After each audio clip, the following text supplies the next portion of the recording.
Saya ingin berangkat dari yang sederhana sekali.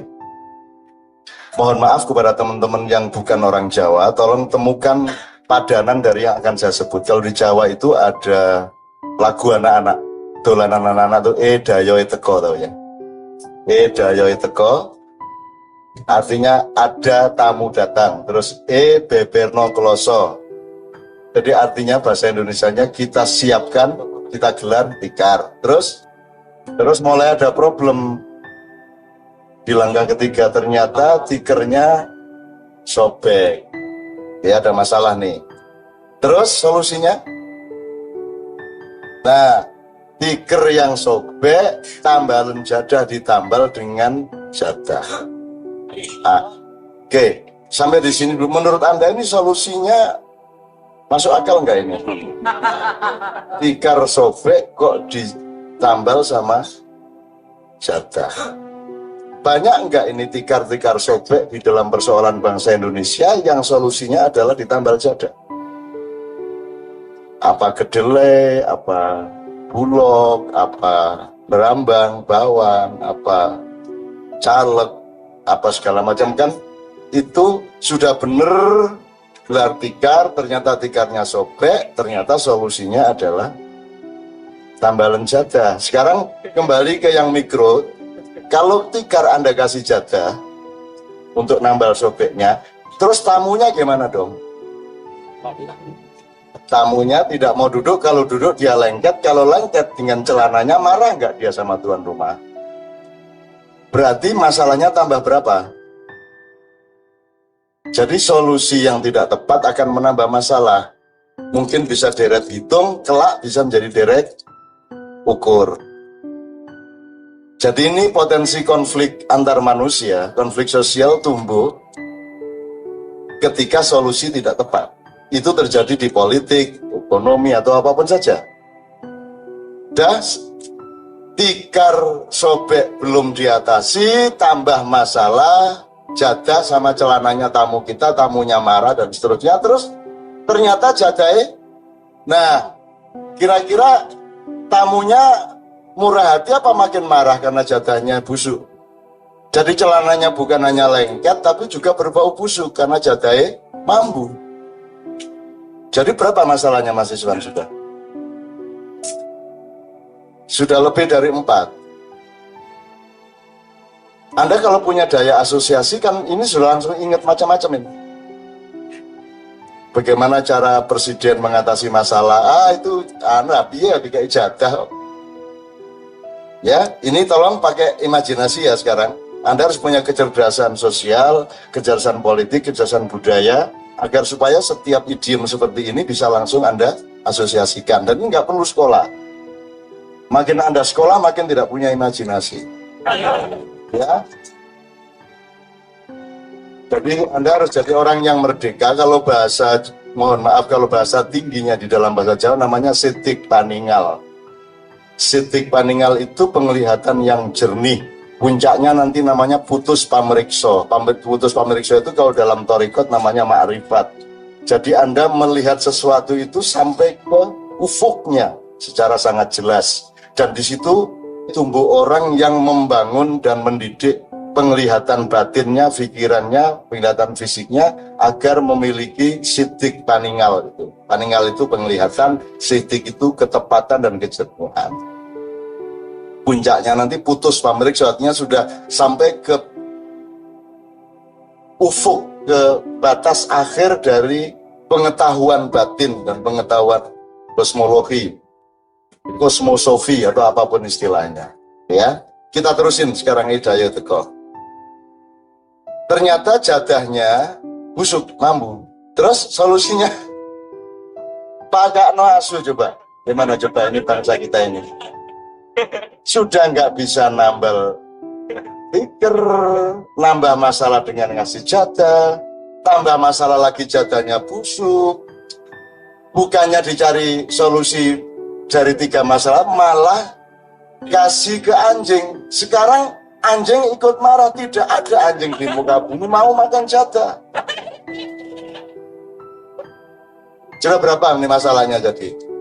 Ini Nggak usah ilmu tinggi-tinggi loh, ini aja belum pernah jadi penelitian dokter. Dipikir itu masa itu dipikir itu lagu anak-anak. Ini saja sudah cukup untuk dandanin Indonesia sebenarnya.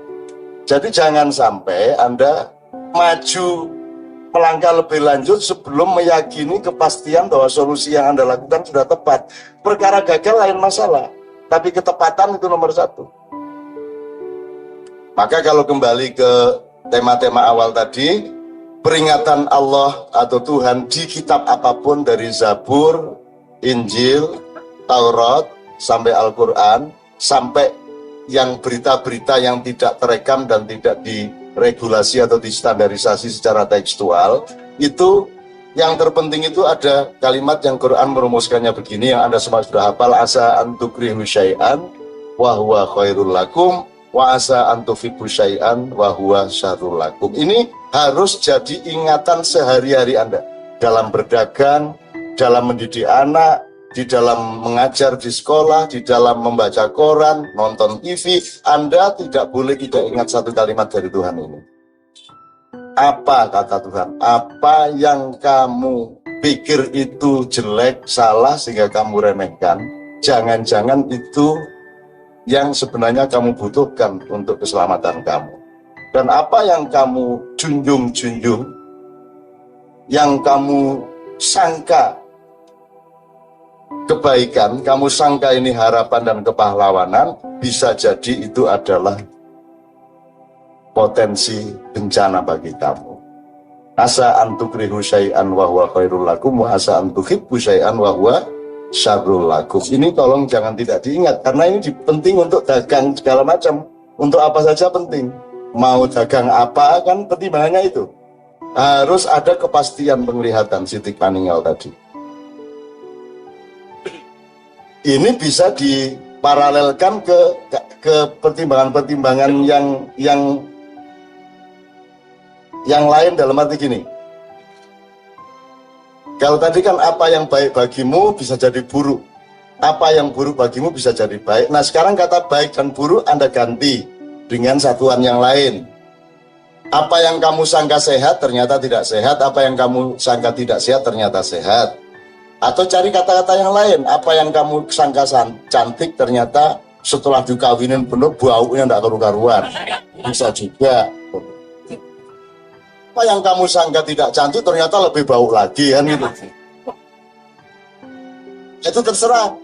Paralel Anda yang Anda ciptakan. Ini Anda harus terus-menerus punya kecerdasan imajinatif dan asosiatif. Ini untuk pelajaran standar aja. Jadi Anda tidak boleh hidup tanpa kemampuan asosiasi dan imajinasi. Jadi ada asosiasi atau imajinasi intelektual rasional, ada asosiasi dan imajinasi emotif, bukan emosional, emotif. Beda antara emotif dengan emosional. Ada imajinasi dan asosiasi spiritual. Jadi kalau Anda ngelihat pisang, Anda harus punya pengembaraan imajinatif dan asosiatif. Pisang terus ingat apa sampean mas? Setelah pisang apa? Monyet. Nah itu satu wilayah dan jenis imajinasi dan asosiasi. Tergantung. Jadi setelah ini kan Anda ingat monyet. Setelah monyet ingat, kalau ketemu monyet setelah itu ingat apa? Harus terus mas. Harus terus. Anda bisa ingat kebun, Anda bisa ingat lingkungan hidup, hubungan antara tanah, tanaman, air, dan sebagainya. Anda bisa ingat petani pisang. Anda bisa ingat polisi Departemen Pertanian terhadap petani pisang. Anda bisa ingat nabi-nabi semua makan pisang, nggak ada nabi yang tidak makan pisang. Jadi dari sebuah pisang ini kan Anda bisa sampai ke apa saja, sampai ke Allah, sampai ke jagat raya yang sebelah manapun, betul nggak? Nah ini jangan hilang, jangan hilang. Kemampuan seperti itu jangan hilang, karena di situ tuh berguna. Anda mau dagang berguna, mau jadi menteri berguna, orang sholat berguna. Sholat itu terus ingat apa? Yang disebut khusyuk itu, ini tolong ingatkan ya, tadi kita ngomong daya teko ya. Ini saya belok dikit. Kalau Anda sholat itu yang disebut khusyuk itu di sininya ingat Tuhan toh, apa tidak ingat apa-apa atau ingat seluruh dunia? Yang mana yang khusyuk itu? Coba, kiai-kiai pernah ngomong gitu enggak? Enggak pernah toh? Enggak pernah dianalisis. Pokoknya khusyuk itu kan kayaknya khusyuk jadi ngene. Kayaknya. Jadi parameternya kan kayaknya. Wong di TV sekarang bahasanya semua dikasih kata-kata terkesan. Dani setelah anaknya kecelakaan terkesan sedih. Gak terkesan, dasmu sedih temenan. Terkesan. Terkesan. Kok jadi itu yang disebut pasti tidak pasti, karena parameternya bukan hakul yakin, ainul yakin, tapi ketoke ya opo terkesan bagaimana. Jadi fakta di Indonesia menurut media massa adalah pesannya bagaimana. Jadi tidak penting ayam atau bukan, yang penting rasa ayam, kan begitu. Tidak penting presiden apa bukan, yang penting rasanya kok itu presiden. Nah delok tindakannya kok duduk, tapi kok terkesan presiden ya dia, kan gitu. Dan itu sudah cukup menjadi parameter. Tidak perlu harus real presiden berdasarkan pemahaman ilmu. Betul enggak? Oke. Nah, jadi kata terkesan, kayaknya, sepertinya, apalagi lainnya kalau bahasa Indonesia sering kali ada di media. Tampaknya. Maka industri kosmetik sangat laku karena yang terpenting bukan orang itu cantik atau tidak, tapi tampak cantik atau tidak. Betul enggak? Betul enggak? Lu jelas dihapusi loh. Jelas dihapusi loh, bang lanang seneng. Itu contoh aja gitu ya. Makanya kontroversi mengenai miswot itu monggo-monggo saja. Kalau saya tidak akan mengakui ada miswot. Kenapa? Mana buktinya dia tidak belang? Ayo coba buktikan. Boten cak, terus buka.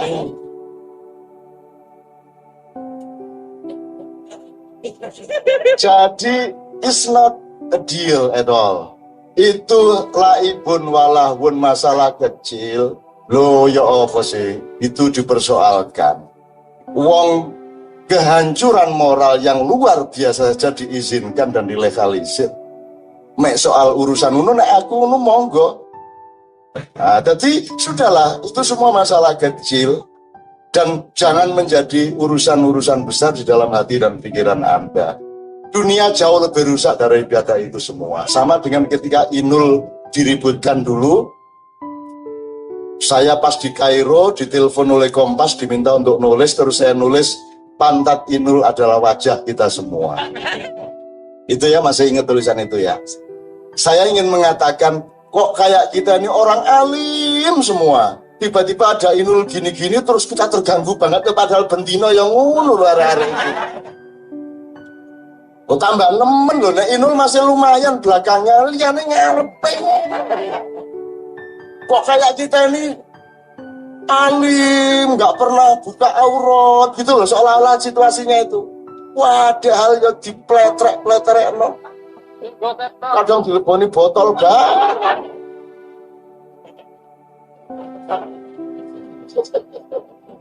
Ini loh teman-teman sekalian ya. Jadi kadang-kadang itu kita itu kehilangan koordinatnya. Kehilangan koordinat itu maksud saya kita tidak berada pada perspektif yang bukan hanya luas, yang memang begitu adanya, sehingga ketika ada apa-apa kita mengetahui koordinatnya di mana. Setiap hal adalah close up di sini gitu loh. Jadi setiap segala sesuatu diurus. Kalau sudah ngurusin miswot gitu. Kalau sudah ngurusin panu gitu. Kalau sudah ngomong hidung dia nggak inget mata, nggak inget pipi, nggak inget bibir gitu loh. Nah di Ma'iyah, Anda adalah orang yang bisa satu kali pandangan ada 1000 penglihatan, gitu loh. Ada satu pandangan, Anda mendapatkan 1000 penglihatan. Jadi ibarat pendekar, ketika kamu disuruh konsentrasi melihat satu titik, Anda melihat satu titik, begitu ada pukulan dari samping, Anda tetap bisa mengelak, Anda bisa menangkis. Karena pandangan ke satu titik itu kan sebuah tugas di tengah tugas yang lain, pandangan itu ke seluruh titik sesungguhnya. matamu, alah, ya jangan matamu ya. Bahasa lainnya apa ya? Ya matamu aja ini ya. Ya ganti apa meneh ya Mas ya. Memandang ke sana, tetapi perhatianmu tidak hanya ke sana, perhatianmu ke seluruh, dan meripatmu dibantu oleh saraf-saraf dan sensor-sensor yang lain, sehingga ketika ada tikaman dari belakang kamu tetap bisa mengelak, ada lemparan dari samping kamu tetap bisa menangkis. Itu namanya ilmu. Kalau satu titik tok close up tidak pakai titik itu namanya pengetahuan, beda sama ilmu. Nah, universitas sekolah tidak ngerti bedanya ilmu dengan pengetahuan. Makanya dicampur, mencari ilmu pengetahuan, kan begitu. Disangkanya ilmu sama pengetahuan itu satu jenis, lain. Lapar sama tidak makan itu beda. Gitu Mas. Tidak kawin sama kesepian itu dua hal yang berbeda. Kesepian itu efek dari tidak punya istri. Lapar itu efek daripada tidak makan. Tidak makan sama lapar berbeda. Ada orang tidak makan sengaja, tapi dia tidak lapar, bisa. Nah, kejelian dan detail-detail seperti ini mudah-mudahan berkembang dalam hidup Anda, karena nanti saya akan mendoakan Anda. Tapi kita teruskan dulu ya. Ini Miss Wood sudah ya. Pokoknya jangan percaya dia cantik bener karena belum terbukti, intinya gitu ya, belum terbukti bahwa pantatnya tidak panuan, udah gitu aja.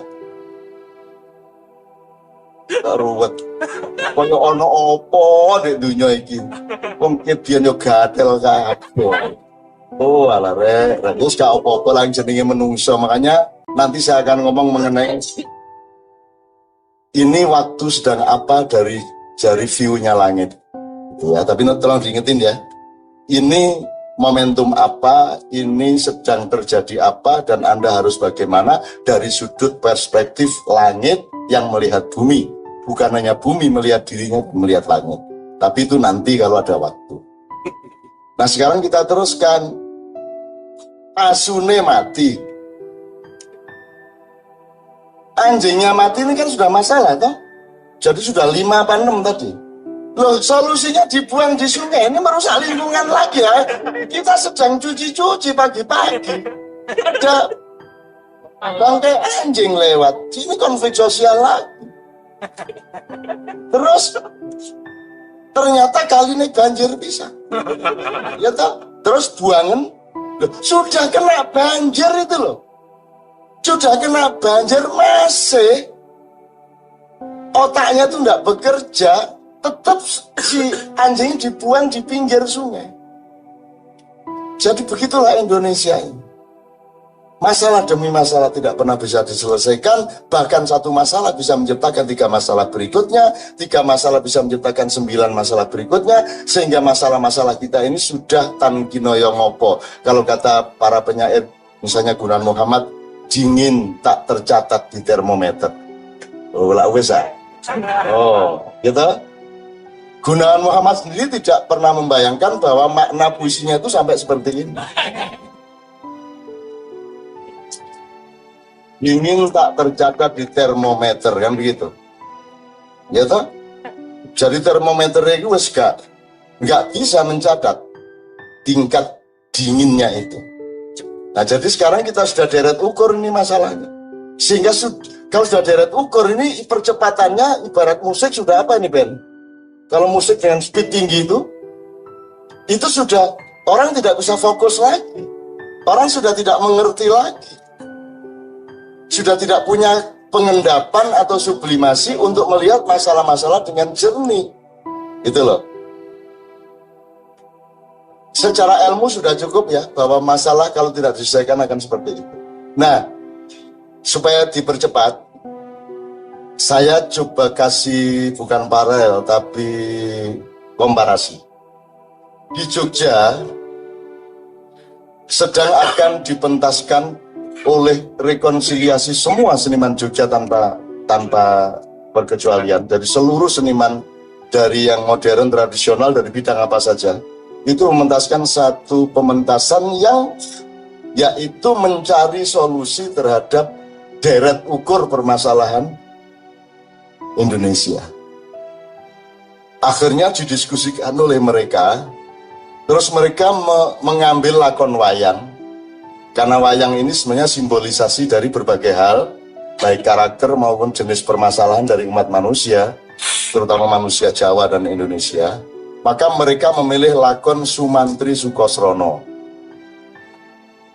Sumantri Sukosrono ini gini gampangannya, Sumantri itu tipe atau tipologi aktivis yang percaya bahwa dia bisa merubah keadaan melalui birokrasi. Jadi dia masuk, ada yang jadi wamen Buham, ada yang jadi staf ahli presiden, ada yang jadi dirjen tenaga kerja, ada yang pokoknya ini Sumantri. Jadi Sumantri itu tipe aktivis yang ingin merubah keadaan melalui birokrasi. Ada yang jadi anggota DPR, ada yang pokoknya ikut mainstream kekuasaan. Ini jenis Sumantri. Sementara Sukosrono itu adiknya, ya toh? Sukosrono tidak mau masuk birokrasi, dia ingin tetap mengambil jarak dari kekuasaan, dia ingin tetap jadi rakyat. Nah, ide dari teman-teman Seniman Jogja itu adalah Sukosrono maupun Sumantri mulai harus merubah dirinya menjadi subjek yang tidak dikalahkan oleh tipuan-tipuan atau keterpesonaan dia terhadap keadaan. Jadi misalnya ada Sumantri Sujatmiko misalnya, jadi anggota DPR PDIP umpamanya gitu ya. Ada lagi Sumantri Indrayana, ya, ada lagi Sumantri ini, Sumantri itu, macam-macam lah ya. Nah itu kan lama-lama tidak lagi ingin merubah, lama-lama dia yang dirubah oleh keadaan, karena dia dibikin nikmat oleh keadaan itu. Nah sarannya dari Jogja adalah mereka harus berhijrah, membangun dirinya kembali. Saya nanti omongkan bagaimana faktanya Sumantri Sukosrono, tapi sebelumnya landasan pemikiran mereka adalah bahwa bangsa Indonesia ini sudah tidak pernah lagi menjadi subjek sejarah sejak gagalnya pengaturan-pengaturan kenegaraan dan kebangsaan pasca Mojopahit. Ini versinya banyak, tapi intinya kalau versi saya adalah setelah Mojopahit, Mojopahit itu sebenarnya ditransformasikan menjadi Demak. Mojopahit itu negara persemakmuran, ya. Bukan negara kesatuan, jadi di Mojopahit tidak ada upeti. Ya, kalau NKRI kan pakai upeti. Bukan pajak. Upeti tidak sama dengan pajak. Upeti itu persembahan khusus dari daerah yang ditaklukkan kepada yang menaklukkan. Jadi kalau sekarang ini kan lebih dari upeti. Ini kerajaan Republik Indonesia ini melebihi kerajaan-kerajaan yang kejam. Jadi misalnya kabupaten Anda punya tambang uranium atau tambang minyak atau tambang apa, Pak Ju, berapa persen dapatnya kabupaten itu? 3%. Jadi kalau kabupatenmu punya uranium, nanti hasil uranium ini yang kamu miliki cuma 3%, yang 97% dibagi oleh pengusaha yang menggalinya dengan pemerintah pusat. Ini lebih daripada upeti. Dan kita menyangka ini adalah negara modern, kita menyangka ini negara yang demokratis, kita menyangka ini negaranya orang-orang yang beradab. Padahal tingkat upetinya bukan hanya setelah ada hasilnya baru kasih upeti, sebelum digali hasilnya pun sudah diundang-undangkan agar kasih upeti. Jadi ini sebodoh-bodohnya kekuasaan dan birokrasi yang pernah ada dalam sejarah.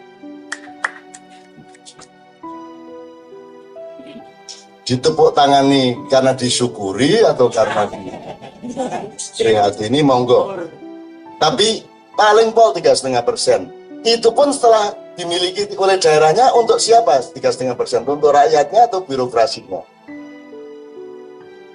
Saya tanya Pak Jo, APBD di sebuah kota madya atau kabupaten itu yang untuk rakyat berapa persen? Maksimum 30%. Yang 70% untuk membayari pegawai-pegawai, bupati dan seterusnya. Masuk akal enggak? Rakyat yang segitu banyak dikasih 30%, Yang 70% untuk bupati dan para pengurusnya.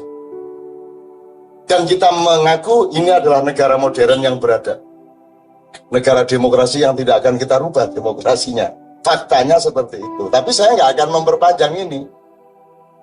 Nggak usah kamu buka bikini kamu, aku sudah tahu bahwa di pantatmu ada kurat.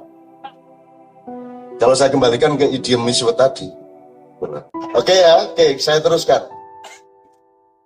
Jadi gini, aduh ini panjang sih ceritanya, tapi intinya itu gini, transformasi dari Mojopahit ke Demak itu dipandu oleh Sunan Kalijogo yang hidupnya hampir 200 tahun.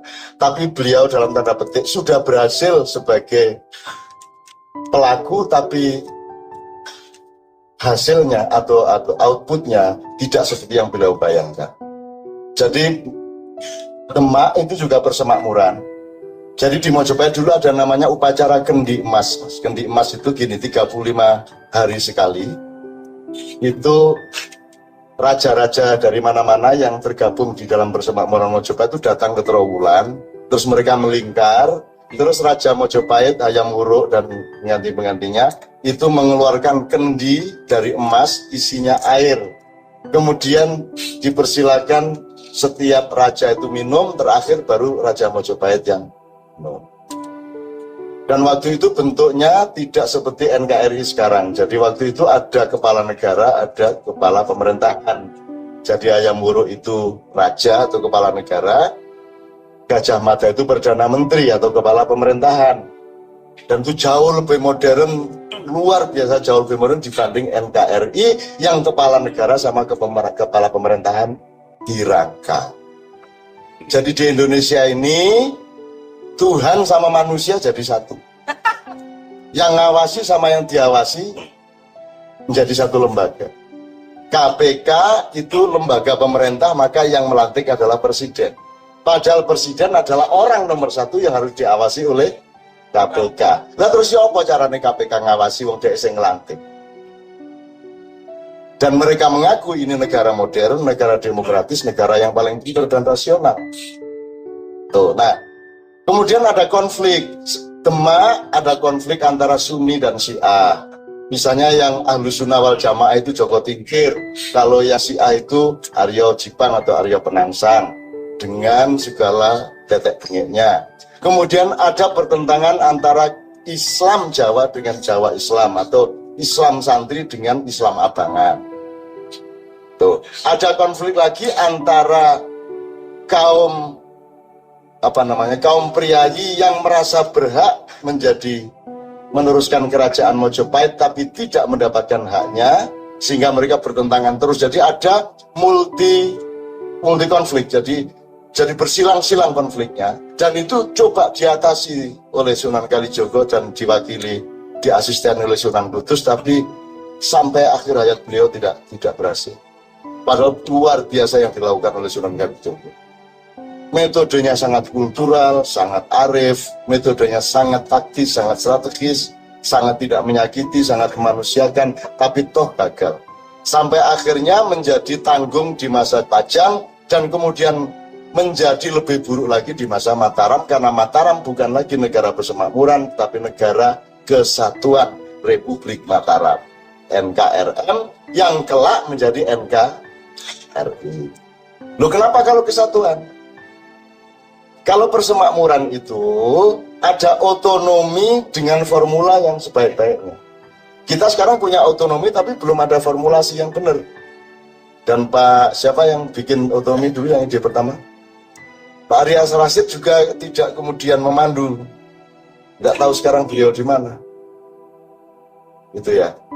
Jadi di zaman Mojopahit itu di samping raja-raja yang jauh itu ada kepala-kepala tanah perdikan. Nah kepala tanah perdikan ini mandiri di tempatnya masing-masing. Mengurusi petaninya, buruhnya semua mandiri. Apakah akan setor kepada Mojopahit atau tidak itu tergantung kepada rasa terima kasih perdikan-perdikan ini kepada pengayomnya yaitu Mojopahit. Saya singkat, begitu Mataram berdiri, Anda tahu ya kalau Mojopahit nama rajanya Prabu. Begitu Demak nama rajanya sultan. Pajang juga sultan. Kalau Prabu itu dari bahasa Jawa dan dari filosofi Jawa. Kalau sultan itu dari konsep Islam. La tangfuduna illa bisultan. Jadi sultan ini orang yang oleh Allah diberi kekuatan khusus untuk memimpin orang-orang yang lainnya. Maka itu dipakai untuk gelar sultan. Kemudian Mataram gelarnya apa? Panembahan. Di dalam filosofi Jawa, Panembahan tidak boleh berhubungan dengan kekuasaan. Karena Panembahan adalah seorang resi yang sudah mengendap, yang sudah universal, yang tidak lagi duduk di kursi dunia. Tapi dilanggar oleh Mataram pertama dengan memberi nama pada dirinya Panembahan Senopati. Bapaknya adalah murid Sunan Kalijogo, yaitu Ki Ageng Pemanahan. Temannya dua orang, yaitu Ki Mondoroko atau Juru Martani dengan Ki Penjawi adalah juga muridnya Sunan Kalijogo. Tapi Anda tahu muridnya Sunan Kalijogo ini sebagaimana di Maia, macam-macam. Ada yang IT, ada yang cracker, ada yang premat, ada yang pedagang roti. Udah macam-macam pokoknya. Ada yang santri bener, ada yang ahli sholawatan. Ada yang mau bikin buku membuktikan bahwa Gus Dur adalah wali. Dan saya diminta untuk memberi pengantarnya. Ada, macam-macam. Nah, Sunan Kalijogo muridnya juga begitu. Macam-macam muridnya sedemikian rupa sehingga sesungguhnya tidak cukup untuk hanya diatasi oleh seorang agung yang namanya Raden Said, yang kemudian bergelar Sunan Kalijogo, meskipun beliau adalah orang yang memang luar biasa taktis, strategis, dan kecerdasannya melebihi wali-wali yang lain. Bahkan metodologi sosialisasinya juga luar biasa. Anda misalnya, tak kasih contoh dikit, Anda menyangka Sunan Kalijogo dulu itu kan berandal Lokojoyo. Dia perampok jalanan gitu ya. Dan percaya, sampai abad ini orang percaya kalau Sunan Kalijogo itu tukang begal di jalan. Mas, orang merampok itu kan ada asal-usulnya. Sunan Kalijogo ini anaknya Bupati Tuban. Dia tidak kekurangan harta, tidak kekurangan apa. Untuk apa dia ngerampok orang di jalan? Cuman pedagang-pedagang pasar pulang ke rumahnya dibegal sama Sunan. Untuk apa dia? Jadi pasti tidak ada motivasi ekonomi. Kalau gitu motivasinya apa? Untuk menunjukkan kehebatannya. Hebat apa kamu cuman merampok orang-orang kecil, pedagang-pedagang pasar? Hebat apa kamu? Jadi apa dong Sunan Kalijogo kok ngerampok? Cari dong. Karena tidak ada yang nyari, terpaksa saya buka rahasia. Sunan Kalijogo itu sengaja begal orang dan dicarikan tempat yang gampang dicari, yaitu di jalan, tidak di hutan, tidak di mana, di jalan. Karena dia mancing supaya Sunan Bonang datang. Bener, sekian kali ngerampok, terus dia sendiri yang mengisukan dia berandal Lokojoyo gitu. Dia bikin isu sendiri melalui MNC, terus sama TV One, terus TV-TV lokal, dia bikin isu sendiri supaya ada konspirasi kemakmuran. Ya karena kontroversi hatiku ini, jangan sampai ada kudeta. Karena kan dengan keluarga kita harus selalu menjaga labil ekonomi. Apal ya. I am from the birthday of Jombang.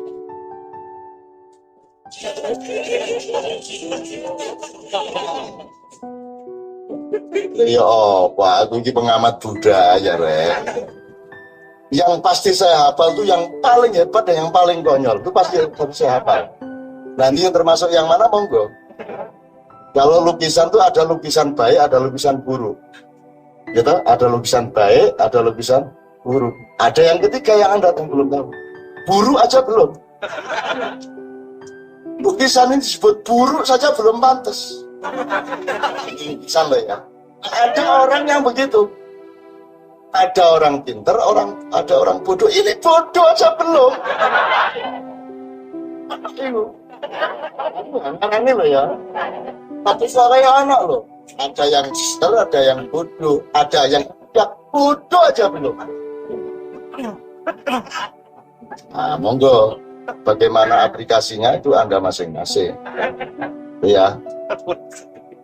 Saya itu dikasih tahu Mbak Fia gitu-gitu itu. Oh, di setel nomor Mbak Fia, ya Allah aku bangga menjadi bangsa Indonesia. Begitulah ya. My age. Mau ngomong apa ya mau kok sampai sini tadi ngomong apa? Nah. Sunan Bonang. Oke, tak persingkat aja. Supaya mancing Sunan Bonang, karena Sunan Kalijogo ini sudah punya naluri untuk mengetahui dia akan punya tugas besar, yaitu mentransformasikan Mojopahit jangan sampai hancur. Dengan adanya perkembangan Islam yang pesat, harus dia bikinkan formula baru tanpa menghancurkan Mojopahit, tapi punya masa depan. Sistemnya sama, namanya mau tidak mau harus toleran kepada anaknya Brawijaya yang nomor 17 yang namanya Raden Patah. Anaknya Brawijaya terakhir itu ada 117. Nah, Raden Patah itu anaknya nomor 17 kalau nggak salah. Ya. Istrinya berapa saya tidak ikut, saya selidiki. Nah, Jan, itu berarti Raden Patah datang. Masa naik-naik. Nah, kalau Anda ikhlas, tidak lebih dari 5 menit bisa akan mulai. Betul. Saya teruskan. Nah, sejak gagalnya transformasi itu, malah kemudian ada masalah baru dengan Mataram. Mataram tidak bisa mendamaikan Islam, non-Islam, Syiah dan seterusnya. Kemudian belum sempat cucunya Panembahan Senopati mencoba membangun kembali. Yang terpenting adalah sebenarnya Mas, peralihan dari setting politik religi ke setting politik kebatinan. Kalau dulu Demak Pajang itu kekuatan spiritualnya adalah Wali Songo. Kalau Mataram kekuatan spiritualnya adalah Nyai Roro Kidul yang nomor handphonenya 161. Jadi Anda nanti malam kalau mau telepon 161 siapa tahu diterima ya. Ini serius. Dieling-eling ya 161. Lu jangan ketawa. Nanti kamu diterima lo teleponnya, kamu yang ketawa tadi malam. Pinusane genggo. Itu oke. Sejak itu bangsa Indonesia tidak bisa mengatasi dirinya, maka makin kecil kemampuannya untuk menjadi subjek dari sejarahnya, sehingga kemudian masalah yang dia warisi dari abad sebelumnya belum selesai, datang VOC, datang Portugis, datang macam-macam, semakin tidak mampu menjadi subjek. Nah, kita sampai pada zaman di mana puncak permasalahan itu tidak bisa kita atasi lagi, maka kita sampai di puncak. Tadi kan awalnya kita ngomong siapa yang bermasalah, masalahnya apa, solusinya bagaimana, dan seterusnya. Nah, terus kemudian saya kasih paralel dengan Jogja, solusinya adalah Sukrosono sama Sumantri. Sekarang saya tanya sama Anda percaya sama Sumantri di fakta Indonesia sekarang? Percaya nggak sama faktanya Sumantri sekarang ini? Nggak percaya.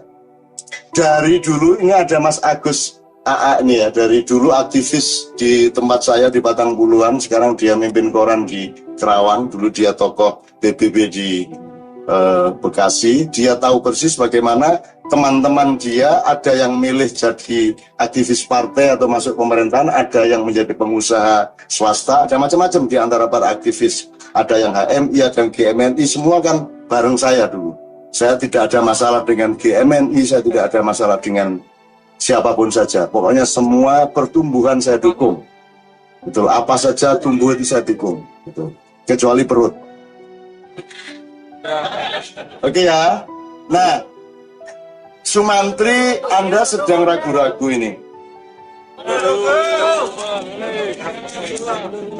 Nah, iya, tadi kan kalau Anda ikhlas nggak sampai 5 menit. Dan ternyata Anda ikhlas sekali, luar biasa. Anda kok terkesan ikhlas ya?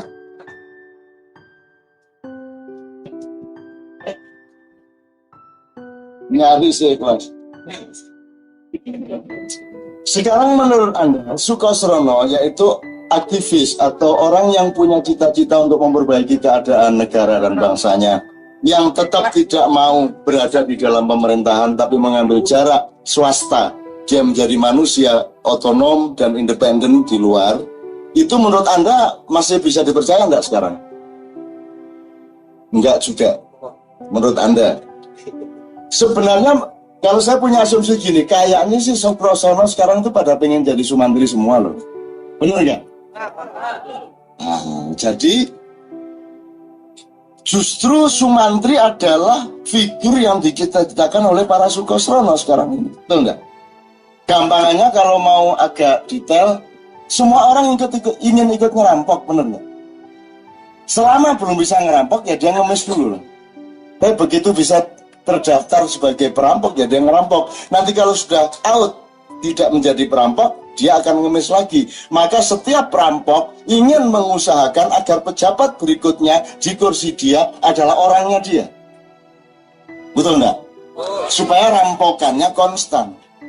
Supaya ngerampoknya dia kemarin tidak dibuka-buka oleh penggantinya, oleh kelompok perampok yang lain. Betul nggak?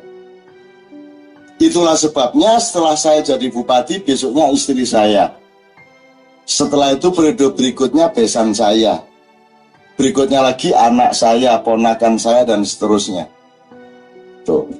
Nah, jadi teman-teman sekalian, ini sudah beres nih ya. Alhamdulillah nih ya, hujannya ya. Nah, saya tidak ngomong jelek baik, saya tidak ngomong itu orang hebat atau orang tidak hebat. Tapi saya ingin kita objektif terhadap penemuan solusi tadi, Mas Iswan, Pak Juk. Jadi menurut sampean, setelah melihat fakta Sukosrono ternyata seperti itu di Indonesia sekarang, Sumantri juga tidak bisa diandalkan. Menurut Anda, kan cuma dua itu bangsa Indonesia. Rakyat yang ikut memerintah dan rakyat yang tidak ikut memerintah. Kan cuma itu kan, nggak ada yang lain. Nah, Anda masih bisa percaya nggak bahwa Sukosrono dan Sumantri ini akan bisa memperbaiki keadaan? Percaya nggak, Mas? Pasti nggak bahwa Sukosrono dan Sumantri bisa memperbaiki keadaan? Tidak. Maka dalam lakon di alun-alun Jogja itu saya tanyakan, ada punakawan nggak? Kenapa punakawan?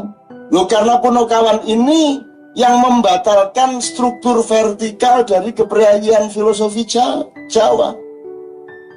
Karena Kiai Semar Badranaya, Bodronoyo itu artinya cahaya rembulan. Bodro itu dari kata badrun. Anta syamsun, anta badrun. Terus di bahasa Jawa menjadi Bodro Noyo. Kayak rungu kan saya ya. Iya, bingung deh, ahli Jawa kayak terus Bodronoyo itu dari iya ya, Bodronoyo Badrun iya kan ya. Jangankan kok bahasa Jawa, bahasa Inggris incredible apa? Full. Itu dari bahasa Arab, karena lahirnya kata itu secara universal berasal dari rasa musikal manusia. Jadi kalau keropok bunyinya kriuk-kriuk. Harus ada unsur R karena bunyinya begitu. Jadi berasal dari rasa musikal, meskipun tidak semua bangsa setia kepada itu. Ada spesifikasi, ada orang ngasih nama tidak karena bunyi. Jadi kalau Jawa hampir 100% karena bunyi. Meskipun kesan tentang bunyi bisa berbeda. Kalau Jawa Timur ono perkara sepur tabrakan paras ngono ya. Waras ngono ya. Nek Jawa Timur agak kebalkan bris, kalau Jawa Timur makin gitu makin parus ini ya, parus. Makin ke barat makin sederhana. Di Jogja itu ada sepur pagi-pagi nabrak truk maknil. Coba. Tapi semua kan based on musical sense kan gitu ya. Nah, hulk itu Anda baca Quran. Segala macam yang serem, segala macam yang sifatnya penghancuran, itu namanya hulk. Jadi yahliku, H-L-K, itu bahasa Quran. Bahasa Al-Quran, bukan itu kan? Bahasa Quran, hulk. Dan itu nggak sengaja, orang Barat tuh nggak sengaja bikin hulk itu. Dia terseret oleh naluri universalnya manusia. Pokoknya yang serem, yang gede, yang menghancurkan tuh hulk. Maka di Quran ada ratusan kata yahliku, hulk, tahluka. Anda baca, hulk itu sesuatu yang menghancurkan. Nah, ini saya ingin katakan sama Anda. Tapi nanti dulu, ini endingnya ya. Jadi sekarang Sukolsrono Sumanti tidak bisa diandalkan, maka kita butuh Punokawan. Karena gini loh Mas, Kiai Semar itu kan paling bawah, buruhnya, abdinya para priayi. Jadi kalau digaris, ini paling bawah. Semar, di sini ada Arjuno, ada siapa-siapa. Semar paling bawah, Pedro, Gareng, segala macam. Tapi ternyata Semar itu paling tinggi. Jadi dia itu dewa yang paling senior. Jadi ternyata garis paling atas dengan garis paling bawah ini satu. Jadi akhirnya garis lurus ini menjadi apa, Mas? Menjadi lingkaran. Jadi demokrasi Indonesia sudah sangat jelas sejak sekian abad yang lalu, bahwa titik puncak itu adalah titik terbawah, karena struktur demokrasi tidak monolitik, tetapi lingkaran. Tawaf, nah ini. Nah maka kalau harus ada Punokawan, maka harus ada peran-peran langit. Nah peran langit ini macam-macam. Siapakah dewa? Maka pelajarilah semua yang oleh mbah-mbahmu dulu dimengerti. Anda pikir dewa itu siapa deh? Kalau bahasa Inggrisnya goddess ya. Apakah dewa itu hasil penglihatan spiritual manusia untuk melihat kekuatan-kekuatan di atas manusia? Ataukah dewa itu sebenarnya adalah manusia sendiri yang memang punya sultan? Jadi misalnya Nabi Adam punya sekitar 126 anak.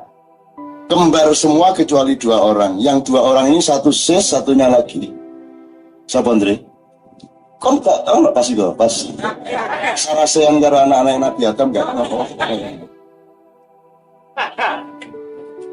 Nah, jadi anaknya Nabi Adam ini kembar lagi perempuan, mereka kawin, dapat privilege untuk tidak jadi incest, ya. Tapi yang tidak kembar ini 2 orang, ini kan kawin tidak sama saudaranya, dia kawin sama sisa-sisa makhluk sebelumnya.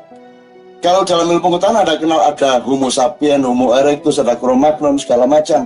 Kalau di dalam berita-berita yang seperti saya itu, dulu itu jin yang berkuasa di tata surya, hancur. Kemudian Banujan, hancur. Kemudian Allah bikin makhluk baru hibrida, new hybrid. Ya, hibrida baru, Aksanita Kuing, masterpiece, di mana Allah mewajibkan Israel, kamu ambil tanah liat di bumi, kemudian kamu masuk, kamu bikin bentuknya seperti saya, kata Tuhan. Sebenarnya yang disuruh ambil Jibril sama, ini ceritanya Jawa, nanti nggak selesai. Tapi pokoknya yang ambil tanah liat dari bumi itu Israel. Kon percaya ya, wis? Karena nggak percaya tak tekak no temen kon. Ini sih nggak percaya aku sing jopo. Oh, lalu kon. Israel tekak temen di bocah sing ora percaya ndi. Tak teledai lah, mocar gue malah. Itu ya Mas.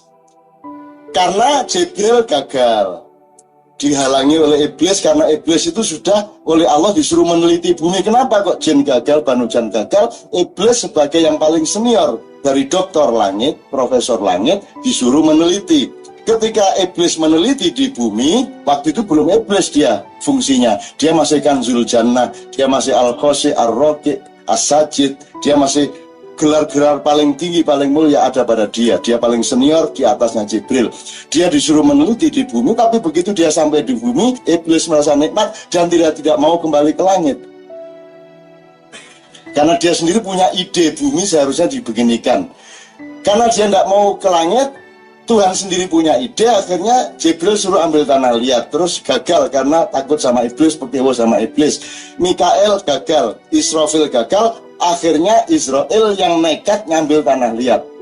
Terus bikin tapel, tapel itu jasad yang dibikin mirip seperti kesan Israel kepada Tuhan. Ada kepalanya, ada hidungnya.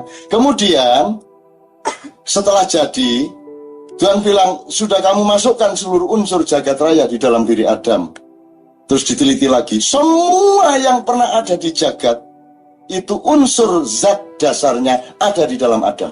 Apa saja ada di dalam Adam. Jadi hendaknya engkau tahu bahwa engkau itu makhluk yang paling sempurna. Apa saja ada dalam dirimu. Jadi jangan mau ditipu oleh siapapun. Kecuali mempelajari dirimu dan mengembangkan seluruh potensimu yang luar biasa itu, melebihi jin, melebihi malaikat, melebihi banujan, melebihi macam-macam yang lain.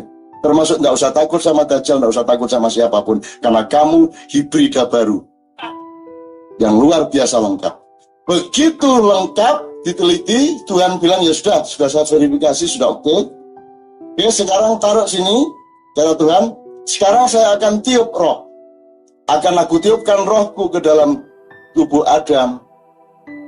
Kemudian disitulah peristiwa wahing yang pertama di dalam kehidupan. Nah, ini gurung tahu kurungu ki. Iki Pak Ju manduk-manduk iki. Jadi begitu ditiup oleh Allah, shit, kepalanya terus terus mulutnya Adam ini baru yang hidup kepalanya, Dok.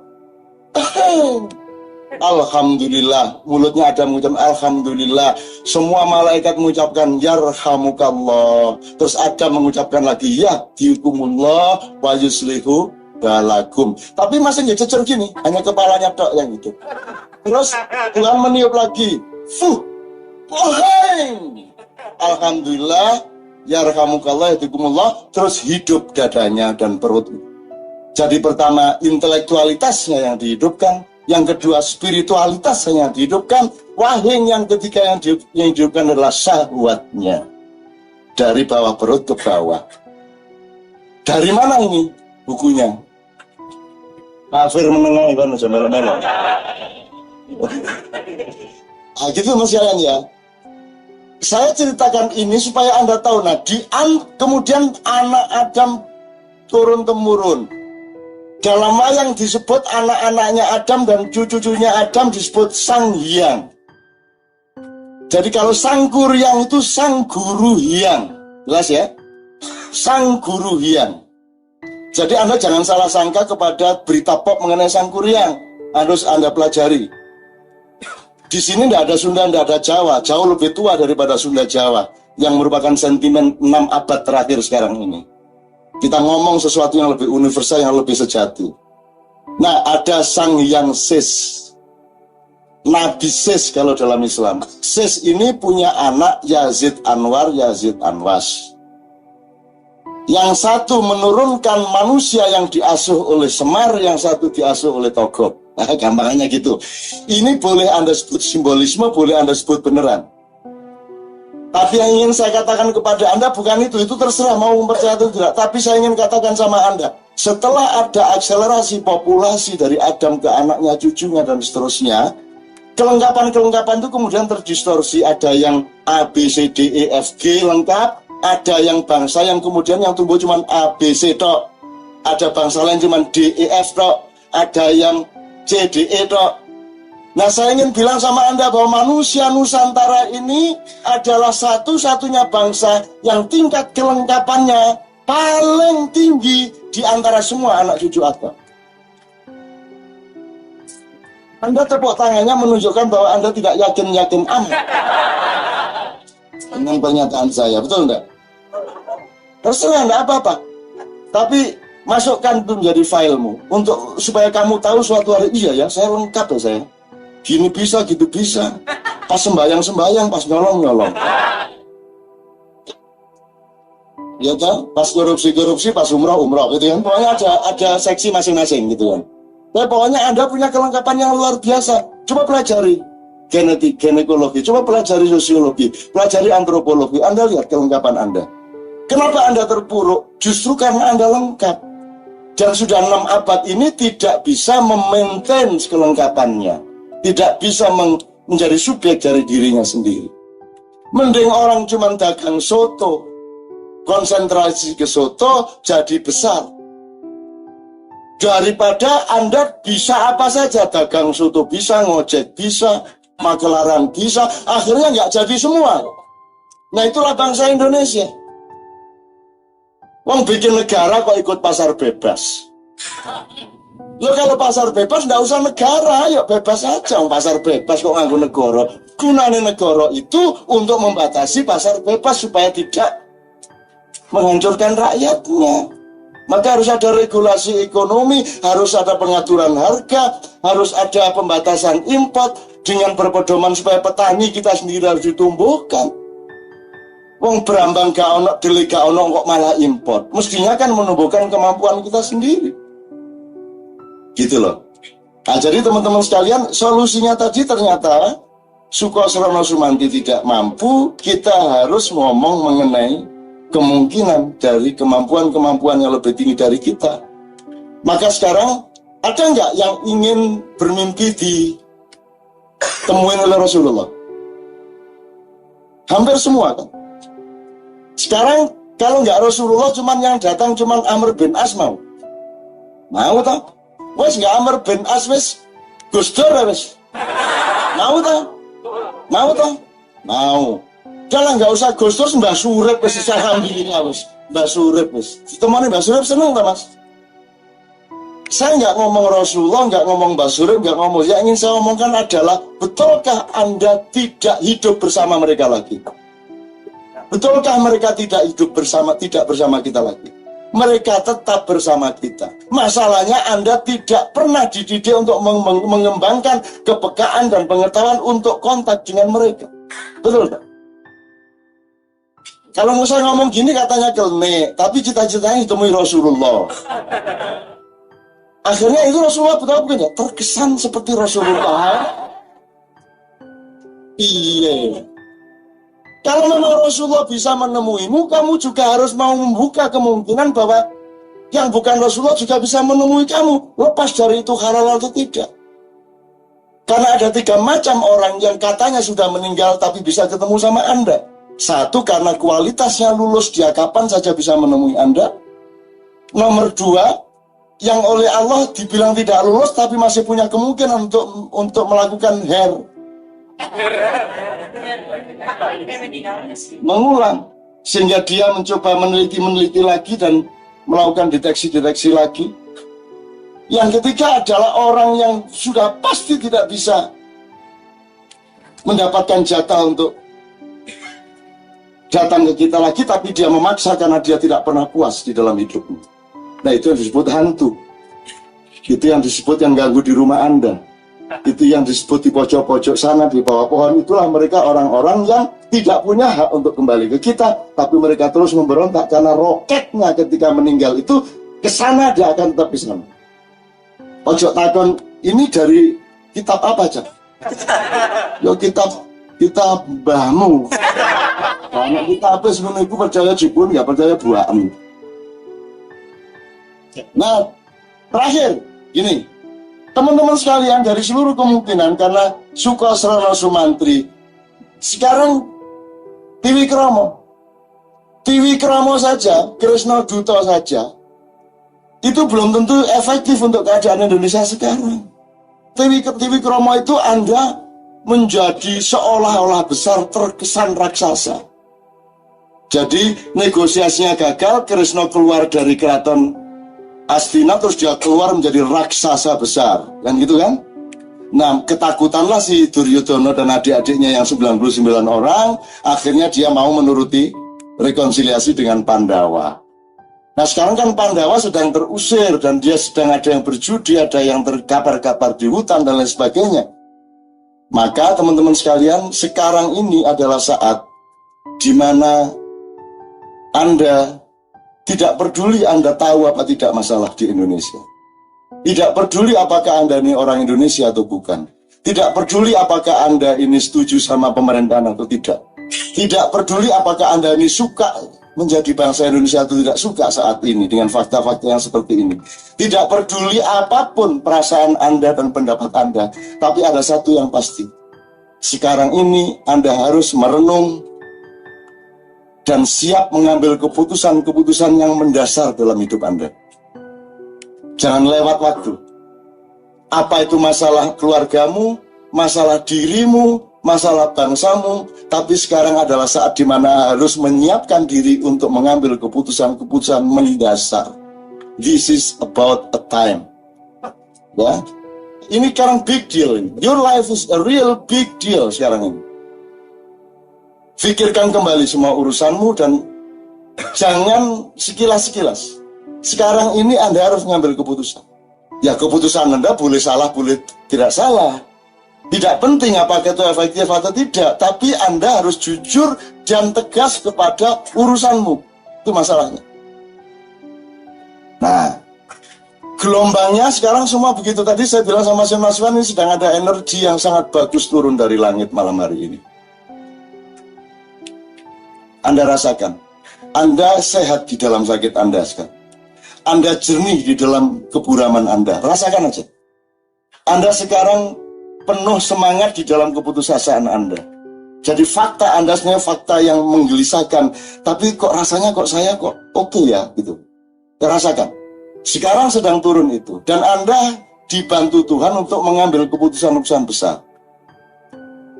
Saya melakukan itu.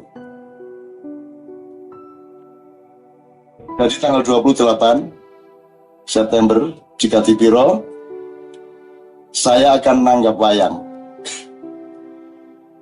Wayangnya bukan wayang seperti yang pernah Anda tonton. Dan wayang itu tidak seperti yang penghargaan UNESCO. Wayang itu bukan budaya folklore lisan. Wayang itu budaya sastra teks. Jadi wayang nanti di Katipiro 9 jam dari setengah 8 sampai jam 5 subuh, itu tidak bisa dikurangi satu kata pun. Fix seperti itu. Wiritannya atau mantranya sekitar 1 jam. Untuk apa? Loh, kok Cak Nun kok wayangan? Saya diperintah Allah untuk menjadi manusia Jawa. Saya tidak berani membantah. Dan kewajiban saya adalah mempelajari nenek moyang saya, mempelajari filosofi bangsa saya, supaya berguna untuk orang-orang seluruh dunia. Kalau saya Lombok, saya harus menjadi Lombok yang benar-benar Lombok, supaya saya berguna untuk gado-gado, berguna untuk lontong balap, berguna untuk yang lain. Betul nggak? Jadi jangan salahkan kalau saya mendalami kelombokan saya, mendalami kejawaan saya. Dan jangan takut saya menjadi Jawa terus tidak Islam. Siapa bilang Jawa sama Islam itu sesuatu yang berbeda? Wayang itu 9 jam. Yang saya ambil adalah lakon yang belum pernah dipentaskan oleh siapapun, yaitu Seno Suci. Bukan Bimo Suci. Seno Suci. Loh, untuk apa wayangan? Loh, ini sama dengan kalau NU Istighosa. Kok ruwet sampean? Sama dengan sampean silo esok-esok Allah Gusti Allah utang kula mboten saged mbayar. Itu ada itu. Niatnya cuma itu. Jangan ngomong kelenek ya, jangan ada yang ngomong kelenek. Kecuali Anda bisa menjelaskan kepada saya apa kata kelenek itu. Apa artinya kelenek? Who can explain that? Apa artinya kelenek? Kelenek itu apa artinya? Terangkan secara epistemologis. Ayo siapa? Itu bahasa Jawa, bahasa Kawi, Sanskerta modern, Sanskerta kuno, Arab, Urdu, Swahili, Latin. Bahasa mana itu kelenek? Kenapa kamu selalu keluar dari mulutmu kata yang kamu sendiri tidak pernah mengerti? Jadi jangan tuduh-tuduh orang kelenek dulu. Kelenek tidak kelenek, letaknya tidak pada bendanya dan peristiwanya, tetapi dalam cara berpikir dan niat di hatinya, betul enggak? Sak kaca bawa menyan semua ngobong, boleh enggak? Boleh ngobong menyan gak oleh. Sing gak oleh ngomong dasmu ini. Enggak boleh. Ngobong menyan kok enggak boleh. Menghormati bendera boleh enggak? Loh, ini kok gak oleh loh. Yang enggak boleh itu menuhankan bendera. Nek ngene masa menuhankan, Jera? Ini kan menghormati kesepakatan nasional bahwa kita ini berjamaah sebagai satu bangsa gitu loh. Bukan benderanya, bukan kainnya. Masa kita menghormati kain? Emang kamu haji tawaf itu menyembah Ka'bah? Kan enggak. Jadi banyak orang yang pikirannya tidak bisa jalan, tidak mengerti bahwa sepak bola itu permainan gitu loh Mas. Allah mengatakan innamal hayatud dunya illa laibun walahun. Jadi permainan itu enggak apa-apa asal jujur dan serius. Kalau diurusin benar sepak bola itu kan ya permainan. Namanya juga permainan, jangan dituntut dengan parameter yang bukan permainan. Ini kan dulu sudah saya pernah bilang, si Beben ini kan juara Asia ini waktu umur 16 tahun. Bulu tangkis. Nah saya itu jago bulu tangkis sampai umur 13 tahun, setelah itu saya tidak mau lagi main bulu tangkis. Karena saya anggap itu bukan olahraga, itu penganiayaan. Nah ya apa, saya lari ke sana gara-gara dia kasih kok ke sana. Terpaksa saya ke sana, dia lap, saya terpaksa begini. Wah begini. Kamu memaksa saya kamu ya? Saya mau olahraga. Kamu nyuruh saya lari ke sana terus main netting gini. Mau saya mau netting, mau lop, mau apa? Kamu yang ngatur saya, nggak mau akhirnya saya main kan gitu. Loh, jadi ngerti ya bedanya permainan sama. Jadi kalau orang nggak ngerti empat papan, nggak ngerti makom, tidak mengerti tempatnya, itu sama dengan orang ngukur airmu berapa meter. Loh, ya apa banyu kok berapa meter? Ya berapa liter nek banyu itu? Kan gitu. Banyak loh orang yang nggak ngerti bedanya satuan-satuan. Nah sepak bola itu jangan dimarahi. Nggak ada nabi yang main bola. Tapi nggak apa-apa main bola. Meskipun lucu, nabi-nabi yang gowo ya cekiki. Nabi Musa yang dulu, Nabi Musa itu badannya kecil, tapi atos kecil gini, kayak ini. Sehingga dia ditakuti. Nabi Musa itu kecil, tapi kok hebat melawan Fir'aun, sehingga ditakuti oleh Raja Arkia pada waktu itu. Terus Raja Arkia, gimana ya caranya supaya bisa merayu ada seorang sakti Mondrogo namanya Resi Baluma. Resi Baluma ini yang kira-kira bisa mengalahkan Nabi Musa. Nah Baluma ini mendatangi oleh 6 orang yang membawa emas berkilo-kilogram, permata, berlian segala macam. Kalau kamu diminta untuk menolong Raja Arkia, kamu dikasih hadiah ini. Si Baluma dia bilang, loh saya pertapa, saya tidak butuh dunia. Ya, terus 6 orang ini kalau tidak berhasil merayu Resi Baluma, dia akan pulang dipenggal kepalanya oleh Raja Arkia, gitu kan? Maka dia kemudian cari cara, dia temuin istrinya Resi Baluma. Istrinya senang dikasih emas permata segitu banyak. Terus Balumanya ngelihat istrinya dikasih bilang gini, ya tapi saya memang dari dulu ngajak istri saya itu sengsara terus. Ya sudah enggak apa-apalah sekali-sekali dia supaya senang. Nah, kalimat dia itu membuat dia batal pertapaannya, sehingga iman dan ilmunya Resi Baluma ini oleh Tuhan dimasukkan ke anjing yang namanya Kitmir atau Ar-Rokim, dan anjing itulah yang menjaga Ashabul Kahfi, karena Ashabul Kahfi adalah 6 orang ini tadi. Ngono ceritane. Saya kan waktu itu ngawal. Saya sudah kasih tahu Resi Baluma belum sampean. Belum. Tapi saya tidak menyangka bahwa 6 orang ini akan nemuin istrinya. Itu saya kecolongan. Itu akhirnya sudah tidak apa-apa lah. Akhirnya Resi Baluma dihukum, imannya dan ilmunya dimasukkan ke dalam Kitmir. Nah ini dramanya sedang kita kerjakan yang berjudul Kekasih Anjing. Selama ini kita sebut tafakur anjing. Saya takut kepada orang yang takut kepada bahasa Arab, sehingga saya universalkan dengan judul yang tidak pakai tafakur tapi Kekasih Anjing. Bagi semua yang merasa menjadi kekasih anjing, silakan nonton pada tanggalnya nanti. Karena anjing di situ adalah, karena ini semua orang yang mulia di dalam sejarah, begitu dia masuk pintu gerbang surga, selalu anjing yang mengawalnya. Begitulah Raden Puntawijaya, begitulah Allah mengampuni seorang pelacur yang ketika dia kehausan mengambil air hanya sedikit sekali, mau dia minum, tiba-tiba datang anjing menjulur-julurkan lidahnya karena haus. Dia berkorban tidak minum untuk dirinya si pelacur ini, tapi dia kasihkan anjing. Begitu anjing itu menjadi hilang hausnya, Allah mengampuni dosa pelacur ini.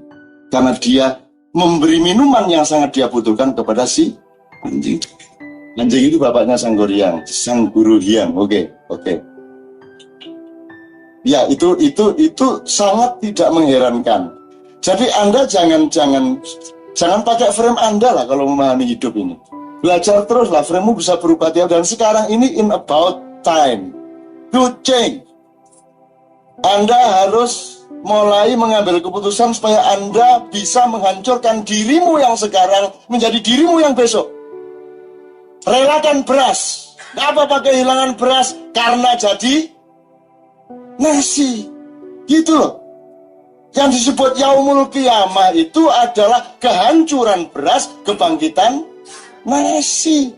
Banyak orang takut kehilangan beras, maka tidak pernah dapat nasi. Ngerti ya? Sederhana sekali. Banyak orang takut kehilangan beras, akhirnya tidak pernah dapat nasi.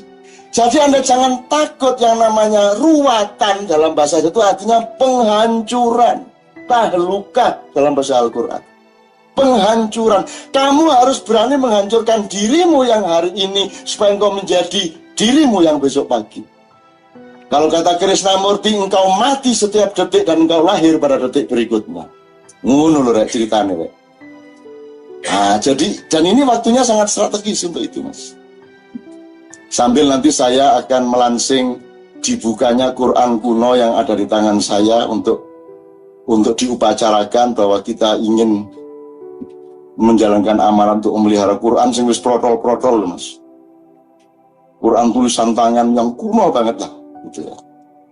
Nah, terakhir sekali saya kembalikan kepada siapakah yang akan menjadi Krishna Duta. Dan apakah itu merupakan solusi bagi masalah-masalah di Indonesia? Apakah diperlukan seorang raksasa di Indonesia? Saya cuma mendoakan mudah-mudahan gini, apapun keadaannya, hidup Anda diberi kemudahan oleh Allah. Di semua urusan Anda, sehari-hari pagi dimudahkan. Siang agak sedikit sulit, tapi kemudian diberi kemudahan yang lebih besar. Menurut Rek, ojo mudah terus nggak enak. Jadi nggak boleh masuk terus, harus masuk, keluar, masuk, keluar. Itu sifat kehidupan. Tapi kan konsepmu nggak melebu terus lah, jebol. Supaya bisa masuk harus keluar. Kan begitu? Jelas ya? Nah, bagaimana saya gini aja nggak paham? Ya iya.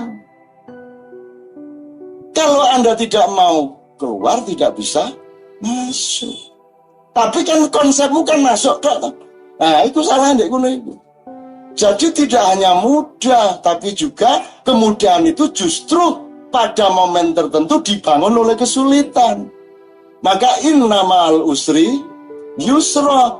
Bukan sesudah kesulitan ada kemudahan, tapi bersamaan dengan kesulitan sudah ada, kemudian tinggal kamu mainkan. Nadanya apa? Berangkat dari lagu apa? Gitu loh teman-teman sekalian. Jadi tolong nanti saat pulang ke rumah betul-betul mendasar ya, pikirannya mendasar, Anda siap merubah diri Anda, dan saya sedang mendoakan dengan tanggal 28 dan seterusnya itu agar supaya ini berlaku untuk seluruh Indonesia dan dunia. Karena tidak ada waktu lagi. Saya doakan mudah-mudahan Anda suatu hari punya negara. Ya. Terus ya bolehlah sistemnya apa saja lah monggo, tapi mudah-mudahan Anda punya negara ya. Kasihan belum pernah punya negara Anda. Mudah-mudahan nanti ada presiden ya, ada menteri, gitu ya. Mudah-mudahan ada wakil-wakil Anda nanti, jadi ada parlemen, nggak tahu di Senayan apa di mana gitu ya. Pokoknya Anda punya wakil-wakil rakyat. Ya. Saya doakan mudah-mudahan Allah akan membimbing Anda semua menuju satu bentuk di mana Anda benar-benar punya negara, pokoknya punya bentuk lah. Terus punya presiden, kan Anda belum pernah punya presiden. Saya nggak tega juga lama-lama. Terkesannya apa? Yang sekarang yang terkesan. Jadi tak doain, mudah-mudahan Rasulullah benar-benar dipakai di Indonesia ajaran-ajarannya. Artinya mudah-mudahan Islam itu suatu hari datang ke Indonesia ya. Mudah-mudahan Al-Quran akan dijadikan kitab utama dari kehidupan orang-orang yang nanti beragama Islam. Ya, kalau sekarang ini masih terkesan, gitu ya. Pokoknya pulang dari sini, Anda pokoknya mendapat energi yang aneh dari Allah. Kalau Anda seniman, pementasanmu akan segar. Kalau Anda pedagang, kelihatan, ya Allah, tes, jadi. Jadi. Enggak, maksud saya, tes gitu loh. Oh, Anda tahu harus dagang ini, Anda harus tahu dagang di mana. Anda harus tahu berapa banyak. Kalau Anda jualan bebek, Anda harus tahu omsetnya. Yang tepat itu jualan jam berapa sampai jam berapa. Boleh enggak sebanyak mungkin bebek Anda sembelih dalam sehari atau cukup 30 saja sehari, itu harus punya sitik paningal. Kalau Anda sudah jadi kepala bagian, cocoknya di situ, Anda jangan ingin menjadi direktur umpamanya. Anda harus punya sitik paningal, harus punya penglihatan yang jernih, harus punya ma'rifat. Ma'rifatul zat was sifat. Itu kira-kira ya, tapi ya belum pernah ada istilah kayak gini nih. Ya lahir spontan ini. Namanya juga jazz, gitu. Oke, saya kira begitu dulu. Ya, enggak bisa Anda bertorikot tiba-tiba terus dapat shortcut. Anda tanya toh klinik itu apa, ya enggak bisa. Kalau mau pelajari, pelan-pelan. Nanti wacana-wacananya kita kasih. Bahkan semua kosakata kan kacau semua, Mas, di Indonesia ini. Apa coba yang enggak kacau? Tadi sudah cerita panjang kalau sama Mas Yuswan tadi. Tapi enggak usah lah ini ya. Yang kacau itu banyak sekali. Keliru kabeh. Yang bener malah yang tidak sengaja, misalnya bulut tadi itu. Tidak sengaja malah bener. Ada lagi misalnya majelis taklim. Misalnya ya, contoh aja, majelis taklim. Jadi kalau alim itu pengetahuan intelektual. Kalau arif itu pengetahuan intelektual yang menuju spiritual. Jadi orang alim itu seorang scholar intelektual. Kalau seorang arif itu seorang intelektual yang spiritual. Maka pencapaiannya yang arif itu makrifat. Kalau yang alim itu ilmu. Alim, ya'lam, taklim. Jadi kalau majelis taklim itu cocoknya di kampus dan di sekolahan. Kalau yang di majelis taklim yang di tempat Anda di rumah itu seharusnya majelis takrif. Tapi kan itu cuma kata. Kan gitu akhirnya, what is in name gitu. Akhirnya terus saya cerita kemarin karena saya sama teman-teman Merpati, tak ceritain dulu Merpati ketika dibuka kantornya, dia kan penerbangan perintis ya, dibuka di Makassar. Wali kotanya waktu itu Daeng Patompo itu wonge rodok lali-lali ngono kan. Dengan ini saya resmikan ini kantor Tekukur.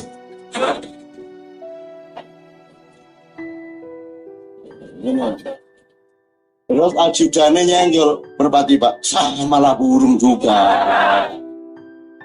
Loh, kalau kata-kata disama-samain semua dianggap gak penting, ya sudah kalau gitu. Islam boleh, Kristen boleh, Buddha boleh. Kan gitu lah, Daeng Patompo itu gitu, burung juga, sama juga. Jadi ada Tekukur Airline ini ono. Jadi suatu hari Pak Daeng Patompo mengundang seniman, Arsal, Husni kau ke rumah kau. Ke rumah kau. Itu istriku, ibu wali kota, itu kalau bikin bubur kacang hijau tidak ada lawannya sedunia. Kau datang kan, sore-sore ke rumah, ayo semua. Rasakan itu masakan istri saya. Datanglah 6 orang, sore-sore. Pak Patompo sedang makan bubur itu. Dan lupa bahwa dia tadi ngundang untuk makan bubur. Kadang dia habisin itu bubur kacang. Terus seniman, ketua Dewan Kesenian tanya, Dan, mana buburnya ini? Ibu, buburnya mana? Loh, sudah Bapak habiskan, kata ibu. Ya sudah, beli sana beli. Loh kesini katanya disuruh merasakan hasil masakan istri Pak Patompo, kok sekarang beli sama aja burju juga lah. Ya piye nek caranya. Nah itu Nah, itu asik gitu, nyenang gitu tenan loh ini. Nah, gini ini kan orang Indonesia kan sudah kayak gini semua tuh. Udah pada kayak gitu semua. Arsal, sini Arsal. Kau bikin puisi. Ini ada pertemuan sastrawan se-ASEAN. Saya tidak mau membuka dengan pidato, aku mau baca puisi. Jangan dipikir cuma kalian yang bisa baca puisi. Aku wali kota bisa baca, bikinin puisi aja. Terus digayakan puisi. Terus pembukaan dibacakan puisi. Yang bikinin Arsal Al-Habsyi, bapaknya Ustadz Agus Al-Habsyi. Begitu selesai baca, Arsal sini Arsal. Kau pikir cuma kau yang bisa baca puisi? Kau pikir cuma kau yang bisa bikin puisi? Kamu lihat sendiri, aku bikin puisi, aku baca. Yang membaca ya, senjawa ya Arsal. Lo yang bikin puisi itu yang dipameri. Iya apa coba? Ya, ini kan ya itu orang Indonesia sudah sampai ke situ. Makanya baru 29 loh my age. Sudah kacaunya kayak gitu. Oke. Sekarang musik ada apa sekarang musiknya? Melayu lagi ya, 2-3 lagu ya. Setelah itu kita tanya jawab, nggak ada masalah. Tepuk tangan untuk teman-teman.